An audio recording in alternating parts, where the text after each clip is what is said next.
ولقد أرسلنا نوحا إلى قومه إني لكم نذير مبين ألا تعبدوا إلا الله إني أخاف عليكم عذاب يوم. Karena Allah ingin membahagiakan kehidupan dunianya sebelum sampai keabadiannya di akhirat.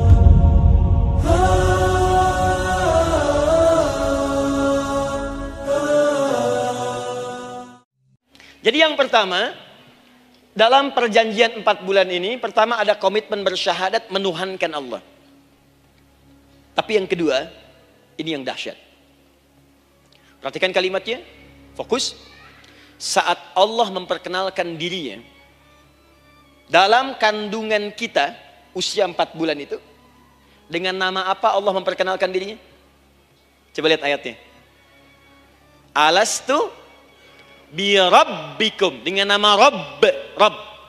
Wa idh akhadha rabbuka min bani adama dzurriyyatahum wa ashhadahum ala anfusihim alastu bi rabbikum, dengan nama Rabb.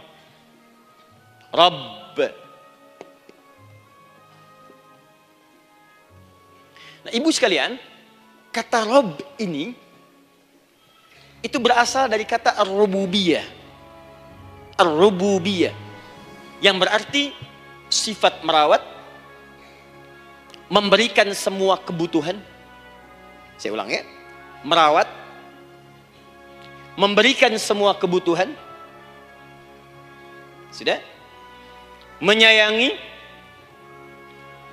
memaafkan, mengasihi, mengampuni. Masya Allah. Merawat, memenuhi sebuah kebutuhan, menyayangi, memaafkan, mengampuni. Jadi semua hal yang terkait dengan perhatian ada pada kalimat Rabb. Sifatnya disebut dengan rububiyah.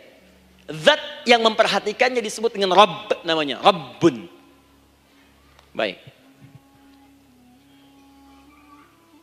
Pelan-pelan. Seakan-akan Allah ingin berkata begini. Hei, engkau buat perjanjian dengan saya sekarang. Engkau bersaksi, saya sebagai Tuhan. Siap bersaksi, menuhankan saya. Nanti ketika kamu lahir, apapun yang kamu butuhkan dalam kehidupan, aku akan berikan. Kamu akan saya rawat. Kalau sakit, kamu saya sembuhkan. Minta sesuatu yang kamu butuhkan, saya akan berikan. Kamu butuh sesuatu, saya akan hadir. Kamu salah minta maaf, saya maafkan. Kamu dosa minta ampun istighfar, saya ampuni. Kamu ingin sesuatu yang lebih baik, saya berikan. Pokoknya semua yang kamu inginkan selama engkau butuhkan itu baik, aku berikan. Kira-kira, maaf Bu ya, maaf sekali. Kalau ada yang nawarkan pada ibu, mau nggak ikut saya? Nanti sebuah kebutuhannya saya berikan. Kalau sakit saya berikan jaminan kesembuhannya. Kalau butuh sesuatu saya berikan. Kalau ingin ini itu selama butuh saya sampaikan. Kira-kira ibu nolak atau ikut? Baik. Ikutnya mikir dulu atau tidak? Tidak.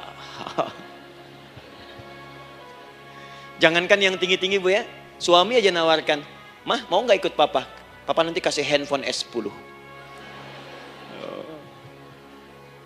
Sama gelang nggak Pak?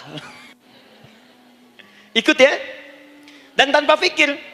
Dalam bahasa Arab, sesuatu yang disetujui tanpa difikirkan lagi, itu disebut bala namanya. Bala, sekali saja. Sekali, ya, tidak 2 kali. Tidak ditambah, tidak dikurangi. Ingat, kalau Allah sudah sampaikan kalimat, jangan tambah, jangan kurangi. Ya. Bala, tidak ditambah nga, tidak disebutkan 2 kali. Bala. Ya. Bala itu artinya siap. Ya. Tanpa pikir. Karena memang nggak ada yang dipikirkan lagi. Apa yang mau dipikirkan? Semua kebutuhan dikasih. Semua keinginan dikabulkan sepanjang baik. Kalau sakit ada jaminan disembuhkan, dikasihi, disayangi, salah dimaafkan.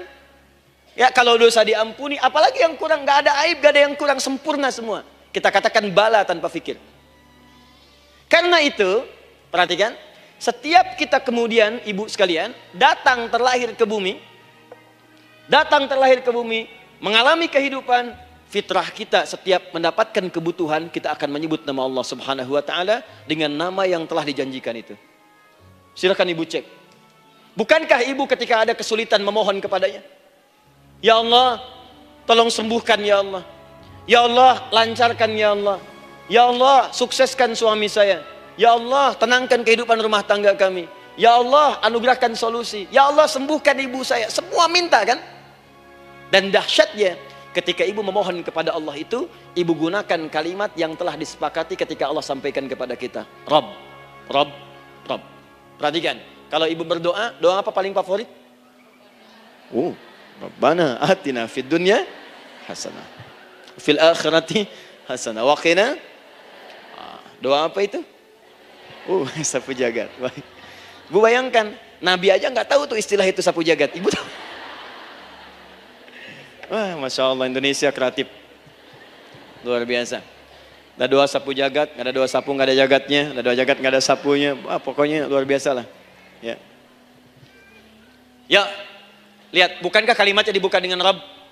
Rabbana atina fid dunya sana. Rabbana zalamna anfusana wa illam taghfir lana wa tarhamna lanakunanna minal.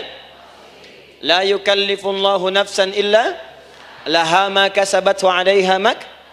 Perhatikan, Rabbana la innasina Rabbana Rabb. Ini ayatnya. Sapu jagat Quran surah 2 ayat 201. La yukallifullahu Quran surah 2 ayat 286. Rabbana zalamna Quran surah 7 ayat 23. Yang ingin saya sampaikan, setiap kita butuh sesuatu, kita menyebut namanya dengan kalimat Rabb. Kenapa kita katakan Rabb? Karena Allah sendiri menyebutkan dengan kalimat Rabb. Alastu bi rabbikum, saya nanti adalah Tuhan yang akan memperhatikan kalian, menyayangi kalian. Saya Tuhan yang akan merawat kalian, memberikan semua kebutuhan. Makanya ibu tuh kalau ada persoalan nagih seakan-akan ke Allah. Ya Allah, kan engkau yang berjanji kepada saya. Engkau yang berjanji, engkau yang menepati ya Allah, karena engkau Tuhan. Kalau manusia, dia berjanji, dia yang mengingkari. Dia awali, dia yang akhiri. Tapi engkau beda ya Allah. Kenapa? Engkau berjanji, engkau yang menepati. Quran surah ketiga ayat 9. Innallaha la yukhliful mi'ad. Engkau yang berjanji, engkau yang menepati. Engkaulah awal dan akhir dari semua hal. Engkau mengatakan saya Rabb yang akan memberikan semua kebutuhan. Sekarang saya butuh ya Allah. Engkau berjanji akan menyembuhkan, sekarang saya sakit ya Allah. Engkau berjanji akan memberi solusi, sekarang saya sedang punya masalah ya Allah. Engkau berjanji akan memberikan kesuksesan, sekarang saya sedang menapaki itu ya Allah. Makanya ibu sebutkan kalimat Rabb, Rabb, Rabb, Rabb. Jadi sesungguhnya doa itu adalah fitrah dari setiap manusia, karena mulai dibangun komitmen sebelum dia dilahirkan ke muka bumi. Jadi kalau kita bicara tentang doa, doa itu fitrah kehidupan bagi setiap manusia. Hidup. Sekaligus penanda komitmen yang membedakan antara Khalik dengan makhluk. Hamba dengan Allah. Manusia dengan Tuhan. Kan Allah katakan, saya Rabb ya, saya yang ngasih, saya yang Tuhan. Berarti kita yang makhluk kan? Kita yang butuh kan? Allah yang memberi, kita yang butuh. Untuk membedakan mana yang butuh, mana yang ngasih, maka pembedanya adalah doa. Jadi kalau ada manusia yang gak pernah doa selama hidup, itu tandanya ada yang salah dengan kehidupannya. Karena seakan-akan dia gak butuh Tuhan. Sebab perbedaan manusia dengan Tuhan itu sebelum lahir, salah satunya ditunjukkan dengan sifat butuh kita kepada Allah. Makanya sekaya-kayanya orang itu pasti berdoa. Manusia paling kaya di muka bumi pun kalau besoknya mau ada pekerjaan atau proyek, dia berdoa dulu tuh. Ya Tuhan, tolong lancarkan proyek ini. Butuh. Pejabat setinggi-tingginya, kalau sudah mau mulai kemudian ada pemilihan, kalau mulai ada kebijakan, kalau mulai ada apapun berdoa juga. Itu tandanya butuh. Butuh. Di setiap manusia itu pasti butuh dengan Allah. Karena itu kalau ada manusia yang nggak pernah berdoa selama hidupnya, itu langsung mendapatkan kecaman dari Allah dan dijamin akan masuk neraka yang paling dalam. Karena seakan-akan dia sudah nggak butuh dengan Allah. Saya ulang ya, saya ulang. Doa itu fitrah hidup manusia yang sekaligus menunjukkan statusnya sebagai hamba. Jadi kalau ibu update status di media sosial, mulai sekarang tuliskan hamba. Hamba. Sudah. Mau sifatnya apapun tetap hamba. Ya, mau pejabat, mau orang kaya, mau cukup, mau macam-macam, mau ustadz, mau syekh, mau habib, tetap ujungnya hamba. Dan butuh penghambaan itu diwujudkan dalam bentuk doa. Muncullah Quran surah ke-40 ayat ke-60. Wa qala rabbukum, rabb, selalu rabb. Wa qala rabbukum ud'uni astajib lakum. Innal ladzina yastakbiruna an ibadati. Awas, sayadkhuluna jahannam dakhirin. Allahu akbar. Dan Rabbmu berfirman, mengingatkan kembali kepada kalian semua, hei hamba-hambanya. Kalau ada kebutuhan, kalau ada masalah, kalau ada permintaan, kata Allah, ayo doa sama saya. Minta. Kan kita sudah bikin perjanjian. Makanya Allah katakan kalau punya masalah, Bu, berdoa, bukan mengeluh. Kalau punya persoalan, Bu, berdoa, bukan bikin status. Rasanya aku tidak sanggup. Ditulis di Facebook. Apain? Terus kalimat Allahnya pun jelas. Minta kepadaku, bukan mengeluhkannya. Kamu tidak seperti yang aku kira. Nungguin komen. Sambil masak, celing ada satu. Ece kunaon. Makin meluas masalah. Untuk abi mas sabar. Sudah. Paham ya? Jadi ini kaidah hidup yang pertama. Sebetulnya sederhana, cuman jarang digunakan gitu. Sederhana, cuman jarang dipakai. Kata Allah kan, kamu doa itu, saya kasih ketenangan. Jadi Bu, gini, doa itu manfaatnya, walaupun solusi belum datang, tapi hati tenang. Tenang. Jadi kalau mau curhat-curhat sama Allah, sampaikan, minta, mohon, berikan. Minimal tenang. Saya kasih rahasia ya. Ini di antara kita saja nih. Lihat sini. Saya hapus dulu deh. Bismillah. Masya Allah. Mau ngapus sendiri, nulis sendiri, penghapus, lari sendiri.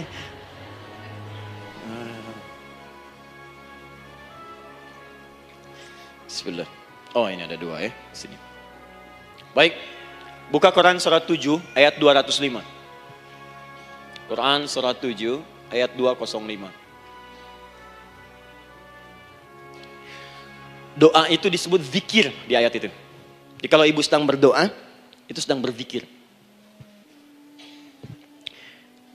Wadhkur rabbaka fi nafsika tadarruan wa khifatan wa dunal jahri minal qaul. Ada ayatnya?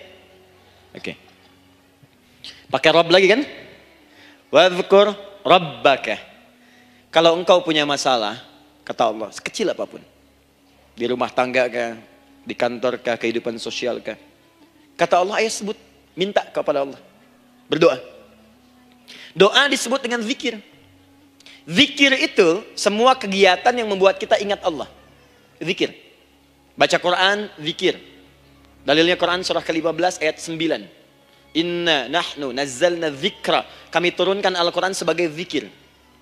Menghafal Quran, zikir. Quran surah 54 ayat 17, ayat 22, ayat 32, ayat 40. Walaqad yassarnal Qur'ana lidzikri. Kami akan mudahkan Al-Quran untuk diingat, dihafalkan. Zikir, sebagai zikir kepada Allah. Ibu selepas sholat, baca subhanallah, alhamdulillah, Allahu Akbar, zikir. Quran surah keempat, ayat 103. فَإِذَا قَضَيْتُمُ الصَّلَاةَ فَاذْكُرُوا اللَّهَ. Maka jika anda telah tuntas mengerjakan sholat, segera berzikir kepada Allah. Sholat sendiri, zikir. Quran surah ke-20, ayat ke-14. Innani anallahu la ilaha illa ana fa'budni wa aqimis salata lidzikri. Saya Allah, kata Allah. Tidak ada Tuhan selain saya. Sembah saya. Bagaimana menyembah Allah? Tunaikan sholat sebagai zikir kepada Allah. Zikir. Di zikir, semua amalan yang mendekatkan kita dengan Allah. Doa itu satu dari bagian zikir. Tapi tahukah ibu fungsi zikir yang paling utama itu apa? Quran surah 13 ayat ke-28. Ala bizikrillahi tatma'innul qulub. Yakinkan pada dirimu, kalau zikirmu benar kepada Allah, maka dia akan berdampak kepada hati menjadi lebih tenang. Zikir itu, manfaat pertamanya, membuat hati tenang, Bu. Tadi saya contohkan. Baca Al-Quran zikir kan? Jadi kalau ibu sedang tidak tenang, sedang gelisah, ada masalah, daripada mengeluh sana sini, wudu, Bu, wudu. Ambil mushaf. Baca. Saat baca itu mungkin solusi belum datang, tapi hati itu lebih tenang. Kaitan dengan bahasan kita, doa, minta. Doa. Jadi kalau orang punya masalah itu kalau berdoa, walaupun solusinya belum datang, walaupun kemudian jawabannya belum tiba, minimal hati ibu itu tenang. Ini dia. Kan surah 13 ayat 28. Rumus ini pakai. Gunakan dalam hidup. Karena yang tahu kehidupan kita itu Allah yang menciptakan kita. Yang tahu pesawat, yang bikin pesawat. Yang tahu handphone, yang bikin handphone. Yang tahu mikrofon, yang bikin mic-nya. Yang tahu kita, yang menciptakan kita. Ikutilah petunjuk Allah yang menciptakan kita, maka akan langsung terasa manfaatnya. Ibu tidak percaya, silahkan lakukan. Rasakan bedanya, bedakan rasanya, dan pasti akan terasa bedanya. Akan lain. Tuh. Doa. Tapi ingat yang paling penting kata Allah, doa itu bukan sekedar penting permohonannya, tapi menunjukkan status kita sebagai hamba di hadapan Allah Subhanahu wa taala. Jadi kalau ada orang selama hidup tidak pernah berdoa, artinya dia mengingkari statusnya sebagai hamba di hadapan Allah Subhanahu wa taala. Mau menyejajarkan diri dengan Tuhan. Kan yang tidak pernah meminta itu Tuhan. Allah yang memberikan. Kalau manusia beda pasti minta. Artinya kalau ada manusia nggak pernah minta, seakan-akan bahasa halusnya, kamu ini ngaku jadi Tuhan. Saya tempatkan kau di neraka jahanam yang paling bawah. Jahanam itu, Bu, belum masuk saja sudah terasa. Terasa. Buka ibu Quran surah misalnya ke-40 Ghafir tuh. Ya, ayat 45 sampai dengan 47-nya. Sebelumnya lagi lihat Quran surah ke-8 ayat ke-50. Itu penghuni neraka, Bu, yang bukan jahanam saja. Penghuni neraka itu kalau mau meninggal itu dipukulin dulu malaikat. Depan belakangnya. Ayo, kamu keluar. Lama amat keluarnya rohnya katanya. Takut karena nggak punya bekal. Kan maaf ya, kaidah mengatakan orang nggak punya bekal itu takut pulang, apalagi orang merasa salah. Anak ibu berbuat kesalahan, mau pulang takut kan? Takut. Jadi kalau ada anak takut pulang, salah dia. Salah. Kemana anak nggak pulang-pulang, pasti ada yang salah karena nggak berani pulang. Jangankan salah, nggak punya bekal saja, malu pulang. Lihat ibu waktu Ramadan usai, mau mudik, Idul Fitri. Kan pada mudik kan? Kenapa mau mudik dan senang mudik? Karena punya bekal, Bu. Dikumpul-kumpulkan tuh selama 11 bulan. Untuk 1 bulan saja. Itu pun paling berapa hari. Kumpulin. Terus telepon keluarga. Insya Allah aku pulang hari ini. Wah, senang semuanya. Padahal mudiknya cuma pakai motor, Bu. Motornya bebek, bekalnya singa. Serius saya, motor bebek bekal singa. Ada kardus belakangnya. Tulisin. Terus tambah pelepah pisang buat begini. Belakangnya ditulisin, aku pulang sayang. Jalan, mudik. Terus yang di rumah kan senang nerimanya. Kenapa? Karena ada yang pulang dan bawa bekal. Saya pernah tanya pada seseorang, kenapa Anda nggak mudik? Nggak ada bekal Ustaz, nggak ada bekal, malu pulang. Kebayang nggak saat pulang menghadap Allah nggak punya bekal? Malu pulang, apalagi punya banyak salah. Jadi nggak mau keluar rohnya. Malaikatnya geram, dipukulin sama malaikat. Pukul depannya, pukul depan. Kamu ini cepat keluar. Keluar. Malu pulang. Tapi kalau punya bekal enak. Dan yang nyambut langsung malaikat. Bahkan nanti ada satu amalan saat dikerjakan. Itu orang ini sudah masuk surga. Tapi semua malaikat di semua pintu surga yang 8 itu datang mengunjungi dia mengucapkan selamat. Itu ada di Quran surah 13 ayat 24. Salamun alaikum bima sabartum fa ni'ma uqbaddar. Selamat ya saat di dunia sabar mencari bekal Dan ini bekal terbaik yang kamu dapatkan, silahkan nikmati surga yang kamu rindukan itu. Ini nikmat-nikmatnya tempat yang pernah nanti kamu kunjungi. Dan tinggal abadi di situ. Yang nyambut malaikat.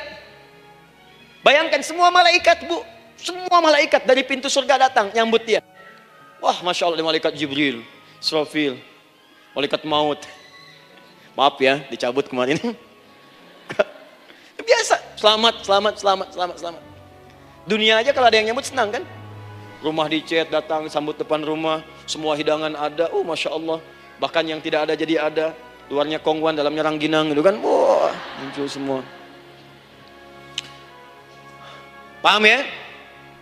Jadi ini bagian pertama. Jadi kita katakan kenapa manusia mesti berdoa? Jawabannya karena manusia itu hamba. Dan doa itu adalah fitrah bagian dari kehidupan.